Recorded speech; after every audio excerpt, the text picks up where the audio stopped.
ಹಾಗೂ ಆನ್ಲೈನ್ನಲ್ಲಿ ಮದ್ಯ ಮಾರಾಟ ವಿಚಾರವಾಗಿ ಅಬಕಾರಿ ಸಚಿವ ಆರ್.ಬಿ. ತಿಮ್ಮಾಪುರ್ ಅವರು ಬೀದರ್ನಲ್ಲಿ ಸ್ಪಷ್ಟನೆ ನೀಡಿದ್ದಾರೆ. ಆನ್ಲೈನ್ ಮದ್ಯ ಮಾರಾಟ ಯಾವತ್ತೂ ಮಾಡುವುದಿಲ್ಲ, ಅದರ ಸಾಧ್ಯತೆಯೂ ಇಲ್ಲ, ಮುಂದೆಯೂ ಮಾಡುವುದಿಲ್ಲ.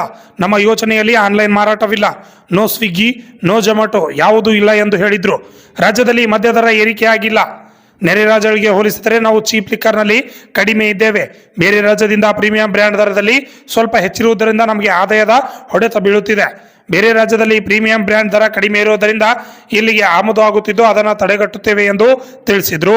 ಅದು ಸಾಧ್ಯತೆಯೂ ಇಲ್ಲ, ಮುಂದೆ ಮಾಡೋದಿಲ್ಲ. ಇವತ್ತು ಹೇಳ್ತಿದ್ದೀನಿ, ಇಲ್ಲ, ನಮ್ಮ ಯೋಚನೆಯಲ್ಲಿ ಇಲ್ಲ. ನೋ ಸ್ವಿಗ್ಗಿ ಜಮಾತ ಯಾವುದೂ ಇಲ್ಲ, ಯಾವ ಜಮಾಟು ಇಲ್ಲ, ಜಮಾತು ಇಲ್ಲ. ಒಳ್ಳೆಯದು, ಮಕ್ಕಳಿಗೆ ಆಗಬಾರ್ದು. ಅದು ಒಳ್ಳೆ ಒಂದು ಮನವಿ ಕೊಟ್ಟಿದ್ದಾರೆ. ಅದು ನಾವು ಶೀಘ್ರದಲ್ಲಿ ಅಂಥ ಕಾರ್ಯಕ್ರಮಕ್ಕೆ ಬ್ರೇಕ್ ಹಾಕಬೇಕಾಗುತ್ತೆ. ನಾನು ನೋಡಿರಲಿಲ್ಲ, ಬಟ್ ಇವತ್ತು ನಾನು DC, SP ನಮ್ಮ ಎಕ್ಸೈಸವ್ರನ್ನ ಕರೆದು ವಾರ್ನ್ ಮಾಡಿದ್ದೀನಿ.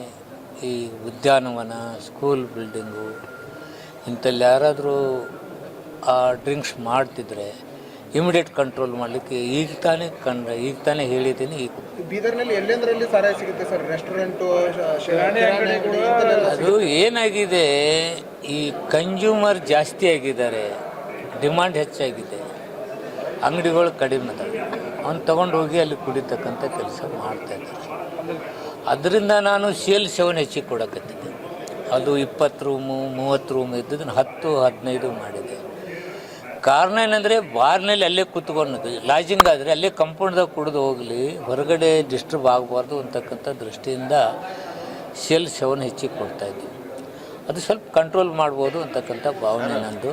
ಅದರ ಜೊತೆಗೆ ಈ ಹೊರಗಡೆ ಸಿಗ್ತಕ್ಕಂಥದ್ದನ್ನು ನಾವು ಇಮಿಡಿಯೇಟ್ ಕಂಟ್ರೋಲ್ ಮಾಡಲಿಕ್ಕೆ ನಮ್ಮ ಪೊಲೀಸ್ ಡಿಪಾರ್ಟ್ಮೆಂಟಿಗೆ ಬಸವರಾಜ ಪೂಜಾರಿ, RJ32 ನ್ಯೂಸ್ ಕನ್ನಡ, ಬೀದರ್.